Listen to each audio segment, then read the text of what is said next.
नमस्कार। चंडीगढ़ अमर उजाला से मैं बीना तिवारी। आज हम बात करेंगे ठंड में हम कैसा आहार लें जिससे हमारा वजन भी ना बढ़े और हमें ताकत भी भरपूर मिले। इस विषय में बात करने के लिए आज हमारे साथ पीजीआई की पूर्व आहार विशेषज्ञ डॉक्टर रचना जी हैं। वो हमें बताएंगी कि ठंड में हम क्या कुछ खाएं जिससे हमारी सेहत मजबूत हो और हमारा वजन भी ना बढ़े। रचना जी, स्वागत है आपका। सर्दी एक बहुत अच्छा समय है और एक्चुअली जो नेचर है हमारा उसने हमें इतनी भर भर के चीज़ें दी हैं। चाहे आप फलों की बात कर लें, आप सब्जियों की बात कर लें, अलग अलग तरह के साग आते हैं, संतरा, पपीता, इस तरह के बहुत सारे अच्छे फल आते हैं जो आप अपने दैनिक आहार में शामिल कर सकते हैं।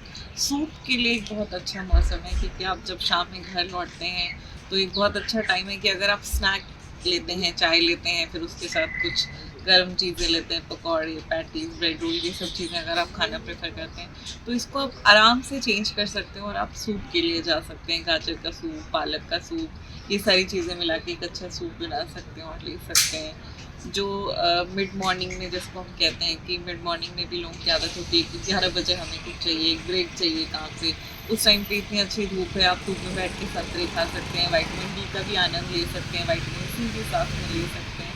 तो ये सारी चीज़ें। और मिलेट्स के लिए बहुत सारे लोग पूरे साल मिलेट्स खाना नहीं पसंद करते हैं क्योंकि उनको लगता है कि जो भी मिलेट्स हैं, बाजरा है, ज्वार, रागी, ये गर्म करता है। तो सर्दियाँ बहुत अच्छा समय है इन सब चीज़ों को भी अपने भोजन में शामिल करने के लिए। इसके अलावा जो हमारे अलग अलग तरह के बीज हैं, पम्पकिन सीड है, सनफ्लावर सीड है, ये सारी चीज़ें अपने रोज़मर्रा के भोजन में ज़रूर शामिल करें क्योंकि इसमें से बहुत इंपॉर्टेंट मिनरल्स मिलते हैं जो आपकी सेहत के लिए अच्छे हैं। जी, रचना जी, हमें ये बताइए क्योंकि अभी मम्मियों के सामने बहुत कठिन समस्या आ जाती है कि वो बच्चों को ठंड में हेल्दी क्या दें, क्योंकि एक तो सुबह सुबह उठाकर उन्हें स्कूल भेजना, ऊपर से वो उस वक्त भी कुछ नहीं खाते हैं और फिर टिफ़िन में आप जो भी देंगी वो ठंडा हो जाएगा।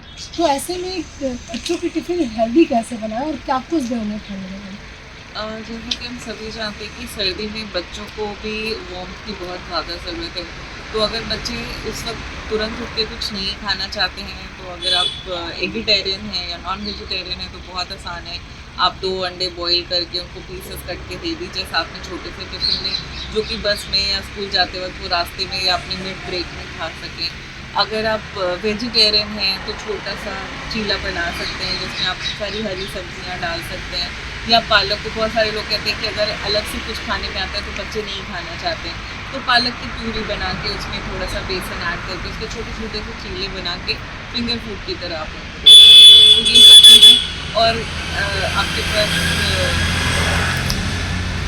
बीटरूट है इस मौसम में, लाल लाल बीटरूट, तो उसकी पूरी, पालक की पूरी, ये सब चीज़ें और भी अट्रैक्टिव खाने हैं जो हम बना के बच्चों को खिला सकते हैं। जी, आपने अभी तक रचना जी जो भी बताया उसमें घी या तेल का उपयोग करना है, और ऐसा विशेषज्ञ कहते हैं कि ठंड में ज़्यादा घी खा लेते हैं हम, क्योंकि ऐसी ऐसी चीज़ें ही अवेलेबल होती हैं जिसमें घी ज़्यादा डाला जाता है, जो पोहा हो या बाकी चीज़ें। तो मतलब हम घी की क्वांटिटी कम करें या नॉर्मल रखें, या फिर इसको लेकर हमें क्या सावधानी रखनी चाहिए? जैसा कि आप हमारे प्रधानमंत्री जी भी कहते हैं कि भोजन में जितना भी तेल आप इस्तेमाल करते हैं उसको 10% कम करें। तो इसलिए ज़्यादा ज़रूरी है कि जिस तरह की हम नॉन कम्युनिकेबल डिजीज़ आजकल फेस कर रहे हैं वो एक बहुत बड़ा चैलेंज है। पर जहाँ तक बच्चों की बात है, हम ओवर ना करें। अगर जैसे पूरे दिन भर में आप 2 से 3 चम्मच घी बच्चों को देते हैं दाल में, पराठे में या किसी चीज़ में, तो आप आराम से बच्चों का नाश्ता इस तरह से बना सकते हैं क्योंकि ये सर्दियों के दिन है। अगर आप ये सोचेंगे कि आप ड्राई चपाती बच्चों को दे दें तो वो बच्चे खा नहीं पाएंगे लंच टाइम में ना, तो बच्चों को हम दे सकते हैं उसमें आप घी लगा के या हल्का सा घी लगा के पराठे की तरह उसको सेक के इस्तेमाल कर जी, बात हो गई बच्चों की और अन्य लोगों की भी बात हो गई। अगर किसी को कोई बीमारी है, मान लीजिए शुगर है या फिर थायराइड है या हाइपरटेंशन है या फिर घर में बुजुर्ग हैं, तो उनके खान पान को लेकर हमें क्या सावधानी बरतनी चाहिए ठंड में? देखिए, जो फल और सब्जियां हैं उनका इस्तेमाल तो भरपूर करना चाहिए क्योंकि जो इस मौसम की सब्जियां हैं, जैसे हमने बात की, विटामिन ए से भरपूर हैं, पालक, गाजर, ये सारी चीज़ें। और विटामिन ए के साथ सबसे अच्छी चीज़ ये है कि वो आपके लिवर में सुरक्षित रहता है और जब जब आपको ज़रूरत पड़ेगी तब तब वो आपके लिए उपस्थित हो जाता है, आपकी जैसी ज़रूरत है।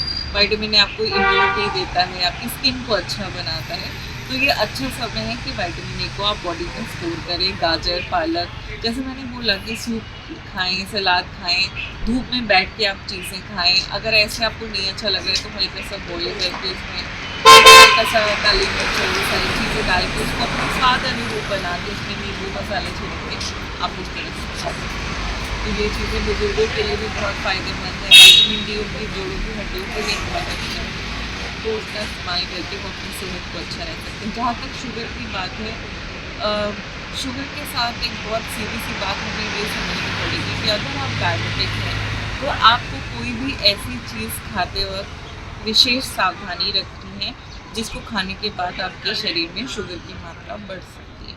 जैसे हम बात करें फलों की, तो अगर आप ऑरेंजेस खाते हैं तो उसको खाने के तुरंत बाद आपके शरीर में शुगर की मात्रा बढ़ सकती है। तो हमेशा आप ये कोशिश करें कि जब भी आप इस तरह का, पहले तो कॉम्प्लेक्स कार्बोहाइड्रेट खाएं, फलों के जूस की जगह पूरा साबुत फल खाने की कोशिश करें। इससे उसमें फाइबर रहेगा जो कि आपके ग्लूकोज को तुरंत नहीं बढ़ने देगा। दूसरी बहुत इंपॉर्टेंट चीज़ है, अगर उसके साथ आप कोई प्रोटीन का सोर्स ले रहे हैं तो वो भी आपके जो शुगर स्पाइक है उसको कम रखने में बहुत मदद करेगा। तो साथ में जैसे मैंने बॉयल अंडे की बात की, अगर बुजुर्ग बॉयल अंडा खाते हैं तो बहुत अच्छी चीज़ है, वरना अंकुरित दालें भी एक बहुत अच्छा ऑप्शन है जो फाइबर प्रोटीन भी देता है और आपके शुगर की बढ़ने को कंट्रोल करता है। जैसा कि आप लोगों ने सुना, डॉक्टर रचना ने हमें ठंड में लिए जाने वाले आहार से जुड़ी बहुत ही अच्छी जानकारी दी है। इन्होंने बच्चों के लिए, बुजुर्गों के लिए और ठंड में हमें कौन सा भोजन किस अनुपात में और कैसे लेना है, ये सब कुछ बहुत ही विस्तार से बताया। तो उम्मीद है कि आप इसका पूरा लाभ उठाएंगे। धन्यवाद। अगर आप ये वीडियो YouTube पर देख रहे हैं तो हमारे चैनल को सब्सक्राइब करें और बेल आइकन को दबाना ना भूलें। अगर आप Facebook पर ये वीडियो देख रहे हैं तो हमारे पेज को लाइक करें।